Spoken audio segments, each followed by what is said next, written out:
고린도후서 2장 5절에서 11절까지 말씀은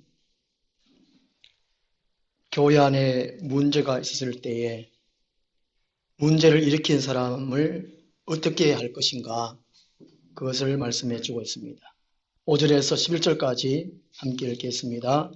근심하게 한 자가 있었을지라도 나를 근심하게 한 것이 아니요 어느 정도 너희 모두를 근심하게 한 것이니, 어느 정도라 하면 내가 너무 지나치게 말하지 아니하려 함이라. 이러한 사람은 많은 사람에게서 벌 받는 것이 마땅하도다. 그런즉 너희는 차라리 그를 용서하고 위로할 것이니 그가 너무 많은 근심에 잠길까 두려워하노라. 그러므로 너희를 권하노니 사랑을 그들에게 나타내라. 너희가 범사에 순종하는지 그 증거를 알고자 하여 내가 이것을 너희에게 썼노라.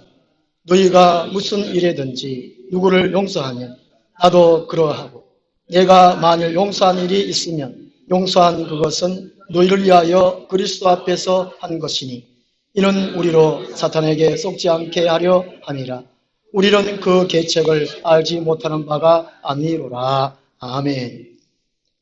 10절 말씀에 보면요, 용서한 일이라는 구절이 있습니다.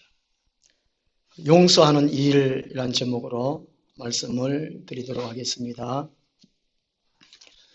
이 교회는 이 목사의 사역, 복음 사역과 또 목사의 인격, 또 목회적 권위, 이런 것과 밀접하게 연관되어 있습니다. 이 교회는 목사 한 사람의 영향력이 크다는 것이지요. 목사 한 사람의 이 모든 목회 역량, 인격, 목회 방법, 이런 것들이 교회와 그 밀접하게 연관되어 있다는 것입니다. 그런데 어느 한 사람이 그 목사를 향하여서 목사다 아니다, 목사가 인격도 안 되었다, 목사의 가르침도 시원찮다, 여러모로 옳지 않다, 이렇게 말한다면, 그렇게 소문을 낸다면 그 교회는 어떻게 되겠습니까? 목사가 그 교회에서 목회하기가 심히 어렵습니다. 또 그 교회는 혼란이 있습니다. 고린도 교회가 바로 이러한 일이 있었다는 것이지요. 고린도 교회는 바울이 복음을 전하고 세운 교회로서 이 바울의 영향력이 참 컸습니다. 그런데 이 거짓 교사 한 사람인지 두 사람인지 모르겠지만 고린도 교회 안에 들어와서 좀 전에 말씀드린 대로 바울은 사도가 아니다, 그는 편지는 좀 중하게, 좀 뜻깊게 쓴다고 할지는 모르지만 그 설교는 참 시원찮다, 설교가 시원찮다, 고린도후서 11장 10절에 말씀하고 있잖아요. 그런 식으로 실제적으로 이렇게 바울을 험담하고 교회를 어렵게 했습니다. 그런 상황에서 일부의 고린도 교인들이 거짓 교사의 편을 든 사람도 있었고, 또 일부의 이제 교인들은 바울을 그래도 믿고 지지하고 따랐습니다. 나중에 시간이 흘러가면서 그 교회 안에서 거짓 교사를 처벌하자, 하지 말자, 여러 가지 이렇게 일들이 있었을 거란 말이죠. 이런 상황에서 이 고린도후서를 바울이 써서 기도편으로 보냈습니다. 바울은 교회를 혼란하게 한 사람을 용서하라고 권면해 주고 있습니다. 용서를 하는데 그냥 용서하라는 것이 아니고, 용서도 여러 가지 단계를 거쳐서 용서하라고 말씀하고 있습니다. 여기서 우리들이 교회 안에서 어떤 일이 있을 때에, 어떤 문제를 일으킨 사람이 있을 때에 어떻게 용서해야 할 것을 배울 수가 있습니다. 그 첫 번째가요, 용서는 노력이 필요하다 하는 것입니다. 흔히들 이런 얘기합니다. 세상 사람들은 서로 간에 다툼이 있고 그런 일 있으면 뭐 술 한잔 걸치면서 풀자 이래버리 끝나는데 유독 이 교인들은 꽁하게 있어가지고 그 용서도 안 하고 말도 안 하고 고루타는 이런 말을 참 많이 합니다. 근데 이 세상 사람한테 술 먹고 한잔 먹고 우리 어수선을 하자. 근데 실제적으로 그것은 성경적으로 하나님 앞에서 오면 용서가 아니라는 것이지요. 진정한 용서는 그 사람의 영혼의 문제가 달려있다는 것입니다. 그 영혼의 문제가 달려있기 때문에 이 용서는 신중하게 주님의 뜻 안에서 주님 뜻대로 용서를 해야 할 것을 가르쳐주고 있습니다. 노력이 필요하다는 것이지요. 5절 말씀 보면요. 이 어느 정도라는 단어가 2번이나 나오고 있습니다. 5절 한 절에 근심하게 한 자가 있을지라도 나를 근심하게 한 것이요 어느 정도 너희 모두를 근심하게 한 것이니 또 어느 정도라 하면 내가 너무 지나치게 말하지 아니하려 합니다. 이 바울이 그런 상황 속에서 바울 자신만 좀 약간의 이게 분도 내고 화도 짐을 입고 또 바울도 이제 근심하게 빠졌지만 실제적으로 어려움을 당한 것은 그 사람 때문에 고린도 교회 자체가 어려움을 받았다는 것이죠. 그리고 이 어느 정도라는 것은 이 바울이 그동안에 생각하고 또 기도하고 이런 거 하면서 이 화가 누러졌다는 것입니다. 마음이 좀 진정되었다는 것을 알 수 있습니다. 이 바울이 혼자 있으면서 용서하는 문제에서 가지고 나름대로 해결했다는 것이죠. 6절 말씀 보면 이러한 사람은 마른 사람에게서 벌 받는 것이 마땅하도다. 교회를 어지럽혔으니까 영혼 구원에 관한 이 중대한 문제를 방해한 사람이기 때문에 그 사람은 전체 교인들 앞에서 벌 받는 것이 마땅하다. 요즘 같으면 아마 업무 방해죄라고 이렇게 걸어가지고 고소할 수도 있는 문제입니다. 또 못된 또 어떤 사람 같으면 이게 주먹 좀 쓰는 사람을 불러가지고 어떻게 할 것입니다. 실제로 우리 한국 교회에 이런 일들이 비일비재합니다. 고린도서 6장에서 고소 사건이 있었지 않습니까? 바울은 세상 법정에 가지 마라. 교회 안에서 해결해라. 이렇게 권면을 했는데 한국교회에서는 목사들이 성경을 잘 모르는지 설교할 때는 성경 말씀을 믿어야 됩니다. 성경 말씀대로 해야 됩니다. 아멘 하십시오. 예 하면 그러고는 목사 자신이 고발하고 고소하고 지도 감옥 가고 그치요? 요즘 동영상이 하도 발달돼가지고 참 가슴 찢어집니다. 교회의 머리 대신 예수님이 우리 교회를 바라보시면 뭐라고 하십니까? 바울은 교회를 생각하면 눈물 흘리면서 편지를 쓰고 눈물 흘리면서 기도했다 그러는데 우리 주님은 한국교회를 바라보시고 하하하 기쁘다 이게 아닐 것 같아요. 울고 계신 것 같아요. 그래서 고린도 교회에 이런 사람은 전체로 봤을 때에 마땅히 벌받는 게 당연하다 이거는. 하나님 나라를 방해했으니까. 영혼 구원을 이게 핍박을 하고 박해를 했으니까. 그렇지만 이제는 용서하자. 이렇게 바울은 권면합니다. 그동안에 바울은 동역자 디도를 보냅니다. 그 문제를 수습하려고 노력을 했어요. 디도라는 사람이 참 성격이 좀 이렇게 활달한 것 같아요. 그리고 일을 맡겨놓으면 일을 아주 잘하는 것 같아요. 이 고린도 교회 문제가 있어가지고 바울이 디모데를 먼저 보냈어요. 디모데는 좀 나이도 좀 어리고 마음이 좀 약한 것 같아요. 이렇게 해라 이렇게 해야 되는데 이렇게 해 주시려면 주시고 마시려면 그 디모데를 보냈는데 이 일을 제대로 못하는 거예요.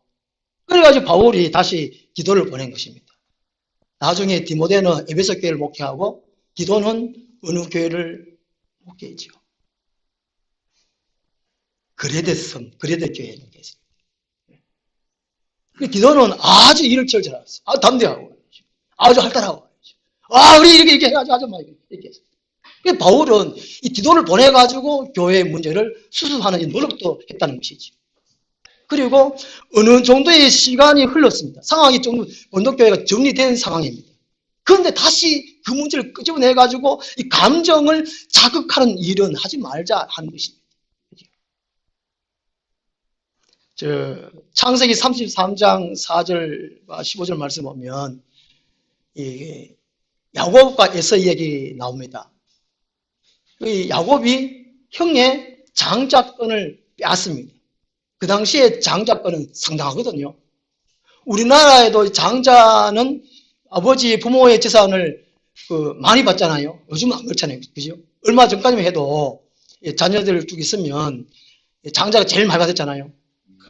우리 집에 군함면데 예를 들어서 만약에 장자 맞주고 둘째 맞주고 말주고 저는 8번째니까 돌아갈 게 있는가?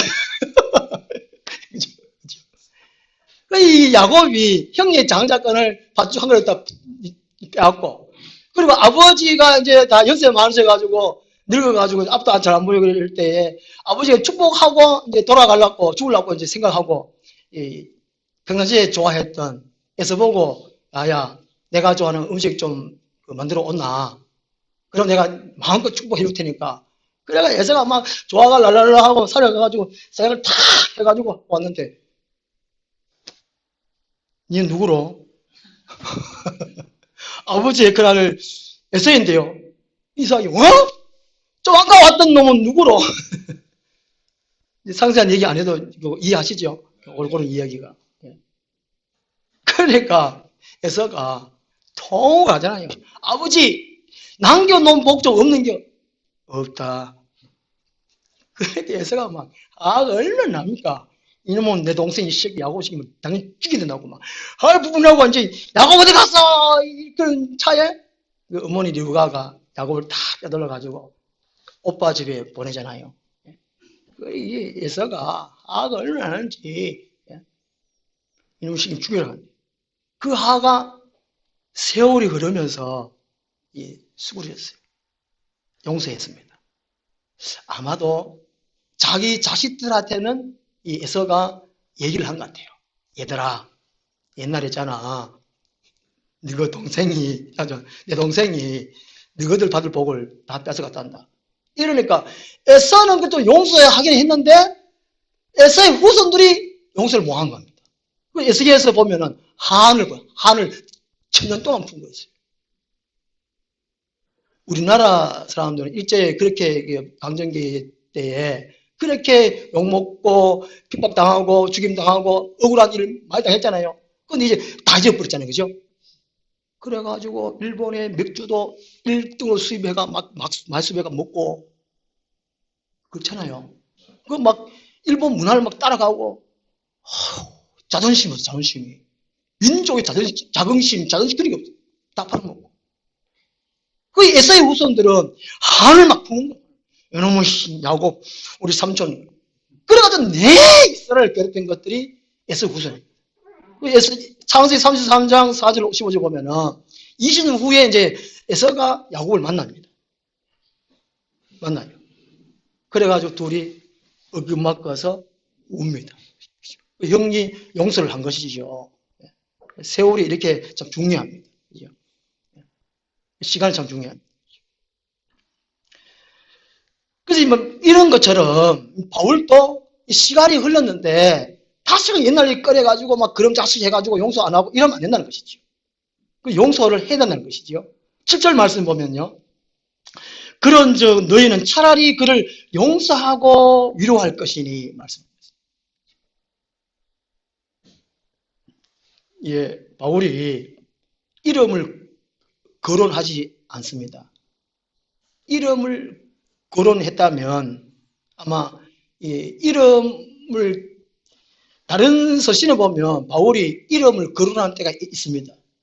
있는데 여기에서 그 말썽을 일으킨 사람 이름을 거론하지 않아요. 그것은 뭐냐 하면은 그 사람의 명예를 존중한다는 의미입니다. 용서도 이미 했고 그 사람 명예를 존중하고 그리고 이제 오히려 걱정해주고 그 사람 때문에 하나님을 두려워합니다. 이 바울의 믿음의 수준이 보통이 아니라는 것이죠.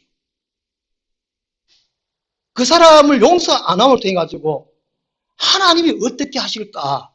그 사람 영혼이 어떻게 될까? 이 정도로 생각한 사람이 사도 바울이라는 것이죠. 그 사람을 볼 때 어떤 문제 있을 때 하나님을 먼저 생각한다는 것입니다. 오늘 새벽에 말씀드린 것처럼 그 아담이 선악과를 아내가 먹으라고 주잖아요. 그러면 이 아담이 하나님이 묻지마라 그랬는데 이렇게 말했는데 하와가 얼마나 예뻤는지 그 예쁨에 그냥 하나님 생각도 안 했는지 모르겠는데 그 아담이 범죄한 이유가 하나님을 생각을 안 했단 말이잖아요. 이 하나님을 생각했더라면 이 아담이 범죄 안 했을 수도 있습니다. 이 바울은 항상 하나님을 생각하는 거죠. 매사에 무슨 일이 있든지 사람보다가 먼저 문제보다도 일보다도 먼저 하나님을 생각하는 사람이 이 바울이라는 것입니다. 바울의 믿음을 본받아야 될 부분이 바로 그 부분이라는 것이죠. 모든 일, 모든 문제, 모든 사건 그 너머에 계시는 그것을 해결하실 분 하나님을 생각하면 다 문제를 어떻게 풀어나갈 것인지 해결됩니다. 쉬워요 또요. 바울이 문제를 일으킨 사람을 위로해줘라, 걱정해줘라, 하나님을 생각합니다. 그 뒤에 말씀이 참 중요한데요. 7절 하반절에 그가 너무 많은 근심에 잠길까 두려워하노라. 이 바울의 이 적대자를 용서하라고 한 것은 그 사람의 영혼을 생각했다는 것이죠. 하나님 입장에서 생각하면 한 영혼이 좀 기중하잖아요. 그 한 영혼이 너무 근심에 빠져서 오히려 구원에서 탈락될까봐, 구원 문제를 잃어버릴까봐. 그동안에 고린도 교회에 있는 중에 바울의 지지자들이 그 사람을 막 책망했을 것입니다. 네가 뭔데라고. 왜 우리의 선생님이신 바울을 왜 욕하고 또 왜 교회를 어렵게 하냐고 막 책망했을 것입니다. 그래도 이 사람도 듣고는 양심의 가책을 받아가지고 반성도 했을 거란 말이죠. 요즘 같으면 이렇게 만약에 다른 형제나 자매들이 와가지고 네가 왜 그러는가 하면은 교회가 뭐 여기밖에 없냐 하고 다른 교회 갈 수 있잖아요. 요즘 같은 그런데 그 당시에는 고린도교회가 하나밖에 없고 또 이 문제를 일으킨 사람이 또 뉘우치고 회개하고 어디에 보면 이제 7장에 보면 또 그런 문제 나오거든요. 회개했다는 말씀도 나옵니다. 그러니까 이런 상황에서 용서를 안 하고 또 그 문제 또 일으키면 그 사람이 좌절하고 절망할 수 있다는 것이죠. 아, 하나님 완전 나를 완전 버려버렸구나. 전에는 내가 잘 몰라서 그럴 수도 있었는데 그렇게 했는데 말이죠. 그죠? 여러 문제 이런 상황에서 구원의 반열에서 떨어질 수 있고 나가들 수 있다는 말이죠. 바울은 이 모든 걸 생각해가지고 용서해라. 또 용서하고 그 다음에 위로해줘라. 이야, 이건 보통 일이 아니라는 것이죠. 용서는 노력이 필요하다는 것입니다. 그리고 이 9절 말씀과 이 4절 말씀 보면요. 바울이 눈물의 편지를 쓰실 때에 주 내용이 이 바울을 적대한 그 사람을 처벌하는 데 있지 않습니다. 그 사람이 용서를 구하면 용서해주고 또 그 사람의 신앙을 바로 잡아주는 데 있다는 것이지요. 오늘 우리 교회에 무슨 문제 있다면 그 사람을 내막 욕하고 비방하고 비난하고 구집받고 이러면 또 다른 교회도 갈 수 있고 영 이게 뉘치도 않고 바르게 신앙 생활할 수 없습니다. 또 만약에 문제를 일으켰다면 그 사람이 또 뉘치고 올바른 신앙이 이것이다 하고 그게 순종할 수도 있어야 된다는 것이죠. 그 서로 간에 그릇이 준비돼야 되겠죠. 마가복음 11장 25절 말씀에 보면요. 같은 본문이 마태복음 6장 14절 15절도 있는데 내용이요. 용서해야 용서받을 수 있다는 것입니다. 우리 한번 같이 한번 따라하겠습니다. 내가 용서해야 나도 용서받을 수 있다. 마가복음 11장 25절 말씀의 핵심이 그것입니다. 서서 기도할 때에 아무에게나 힘이가 있거든 용서하라. 그리하여야 하늘에 계신 너희 아버지께서도 너희 허물을 사하여 주시리라 하시니라. 주기도문에도 그렇게 말씀하잖아요. 그죠? 우리가 우리 죄를 사하여 준 것 같이 우리 죄를 사하여 주옵소서. 하나님의 법은 바로 그것이라는 것이죠. 내가 용서를 해야 하나님도 용서해 주신다는 것입니다. 내 죄도 용서받을 수 있다는 것이지. 이게 용서한다는 자체가 참 어렵습니다. 제가 전도사로 어느 교회 심할 때에 한 분이 저를 참 애 많이 먹였습니다. 저는 덩치는 작지만 그래도 마음은 좀 넓은 편이거든요. 근데 자꾸 괴롭히니까 말로 괴롭히고 다른 사람한테 이렇게 말 옮겨가지고 이간질하고 그렇게 하고 이야 이게 제가 참을 수 없는 거예요. 용서가 안 돼요. 용서가. 그래서 제가 이제 아침 새벽에나 또 낮에나 저녁에나 그 사람 이름 부르면서 하나님 이거 왜 할까요? 용서해라. 용서 못해요. 나는 막 하고 싶은데 하나님 같으면 그 사람 용서해 줄 수 있겠습니까? 막 따지고 그랬습니다. 용서해라. 그거를요 한 2주일 동안 제가 씨름했습니다. 용서를 뭐 하겠는 거예요. 남자도 아니고 여자분인데. 근데 하나님께서 용서를 할 수 있도록 저에게 이제 그 일을 한 가지 체험하게 해주셨습니다. 한 번에 이제 운전해 가는데 보통 교통신경이 없는데 그날은 갈 때도 교통신경이 있고 올 때도 교통신경이 또 있고 또 이게 노란불 바뀌면서 이게 빨간불 되잖아요. 희한하게 이게 노란불 걸리면서 또 이렇게 빨간불 돼요. 그날은. 브레이크 밟을 수도 없고 지나가려고 해도 걸릴 것 같고 이런 상황에 두 번 다 걸렸는데 두 번 다 경찰한테 걸렸어요. 신분증 봅시다. 신분증 안 갖고 왔는데 봐주면 안 됩니까?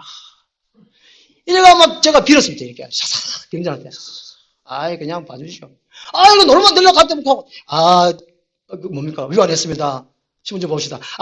형 싹싹싹 비고 이거를 갈 때 하고 올 때 두 번 그랬다.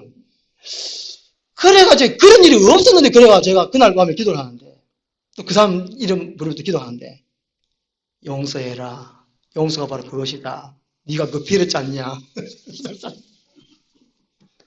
이야, 하나님은요 우리를 깨우치는데 그런 방법으로 깨우쳐요. 용서할 수 있어서 용서하는 것이 아니라 하나님이 우리를 용서했다는 것이죠. 그 마음으로 용서하는 것입니다. 우리끼리는 응어리지고 담을 쌓고 그럴 필요가 없다는 것입니다. 성경에 보면은 너희가 땅에서 매면 하늘에서 맬 것이요 땅에서 풀면 하늘에서 풀릴 거라는 말씀하고 있습니다. 하늘에서 막 메고 푸고 그것이 아니고 땅에서 우리끼리 메고 푼다는 것입니다. 그죠? 하나님이 하실 일이 있고 우리가 할 일이 있다는 것이죠. 용서는 노력이 필요하다는 것입니다.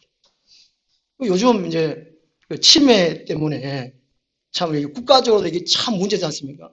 심각한 병인데 저도 이게 작년보다 올해 다른 것 같고 안경 끼놓고 막 안경 어디 가놓고 막 찾고 막 심각한 것 같아요. 와, 왜 이러지 이게.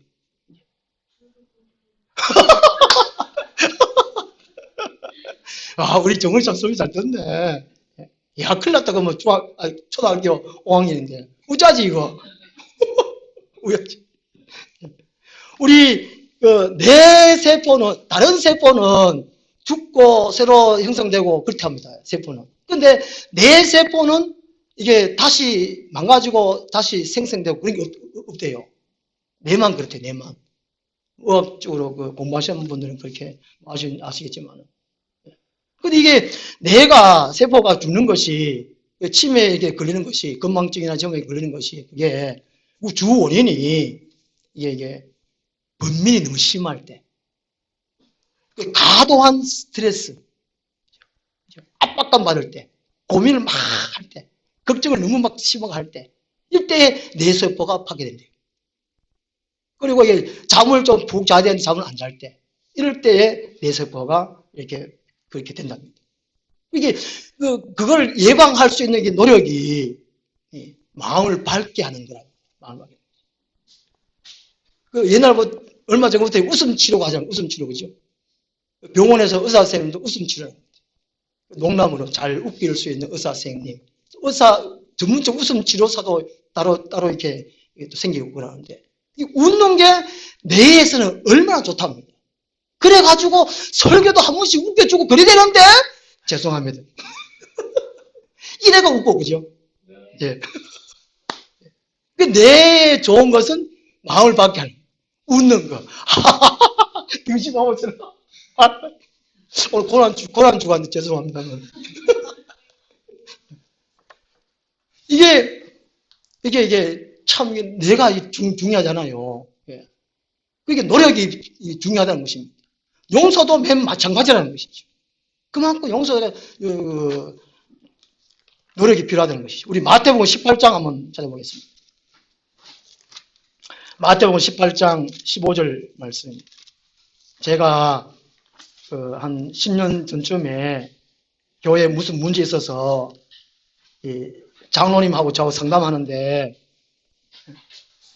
이제 제가 이 구절을 장로님한테 보여드렸습니다. 그랬더니 그 장로님이 저를 짜라보면서 목사님 속에서 우라 터지는데 뭐 이런 성이죠. 우라통부터 해결해야 된다. 주먹으로 해결해야 되지. 성령 말씀을 해결. 내 속으로, 이 장로님이 어째 장로는 되셔. 그 장로는 내가 뭐 했냐? 교회 왜 생긴 또 제가 그렇게 생각했습니다. 말로 뭐 하겠고. 교회는 왜 생기는 거예요? 우리 말씀을 배우고 말씀대로 순종하는 거 하기 위해서 교회라는 거예요. 그래서 예수를 닮아가고 성화되고 성장되는 것이 우리 교회 아닙니까? 마태복음 18장 15절에서 17절까지의 바로 용서의 노력, 이것을 말씀해 주고 있습니다. 15절부터 17절까지 한번 같이 읽겠습니다. 내 형제가 죄를 범하거든 가서 너와 그 사람과만 상대하여 권고하라. 만일 들으면 내가 내 형제를 얻은 것이요, 만일 듣지 않거든 한두 사람을 데리고 가서 두세 증인의 입으로 말마다 확증하게 하라. 만일 그들의 말도 듣지 않거든 교회의 말하고 교회의 말도 듣지 않거든 이방인과 세리와 같이 여기라. 아멘. 예수님도 용서하는 일에 노력하라고 말씀하셨습니다. 그리고 예수님께서 복음 사역을 하실 때에 최선을 다해서 예수님께서 복음 사역을 하지요.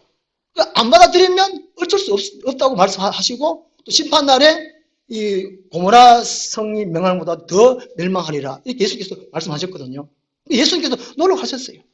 전 인류를 하나님께서 용서하시기 위해서 몇 년 동안 준비하셨을까요?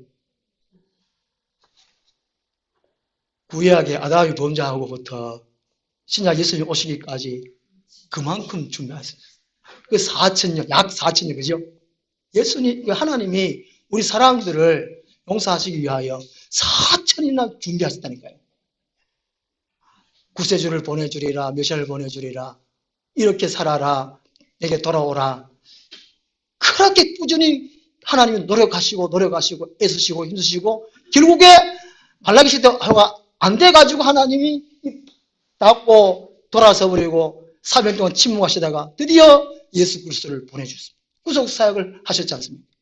그 4년 동안 사람을 용서하시기 위해서 하나님은 노력하셨어요. 그럼 우리는 노력을 어떻게 해야 됩니까?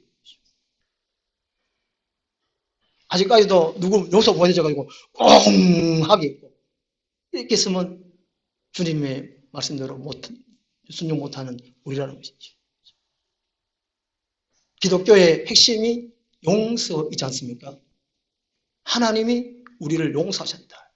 그렇게 될 때에 하해 아닙니까? 하해. 예수님이 왜 이 세상에 오셨습니까? 왜 십자가에 죽으셨습니까? 왜 고난당하시고 십자가에 죽으셨습니까? 왜 부활하셨습니까? 우리의 죄를 용서하시고 하나님과 화해했단 말이죠. 하나님을 만나게 하시고 하나님 우리를 대면하게 하시고 하나님의 사랑을 받을 수 있도록, 그렇게 예수님께서 오신 것이 아니겠습니까? 용서라는 용서. 하나님도 그렇게 용서를 하시기 위해서 노력하셨다. 예수님도 그렇게 노력하셨고, 예수님께서도 이렇게 노력하라 말씀해 주셨습니다. 오늘 여기까지 하겠습니다. 기도하겠습니다. 하나님 아버지, 기독교의 핵심 이 용서, 저희들이 다시금 생각하고 우리가 교회 생활 가운데에 또 가정생활, 직장생활 가운데에 형제 자매끼리, 동료끼리 혹시나 틀어지고 또 마음에 용서하지 못하고 우물해져 있는 것이 있습니까? 예수님처럼 또 사도 바울처럼 고린도교회처럼 용서할 수 있는 노력이 우리에게 있게 하여 주시옵소서. 화목하고 그리하여 하나님을 만날 수 있고 하나님의 사랑을 공급받을 수 있는 저희들 되게 하여 주옵소서. 예수님 이름으로 기도드리옵나이다. 아멘. 290장 찬송.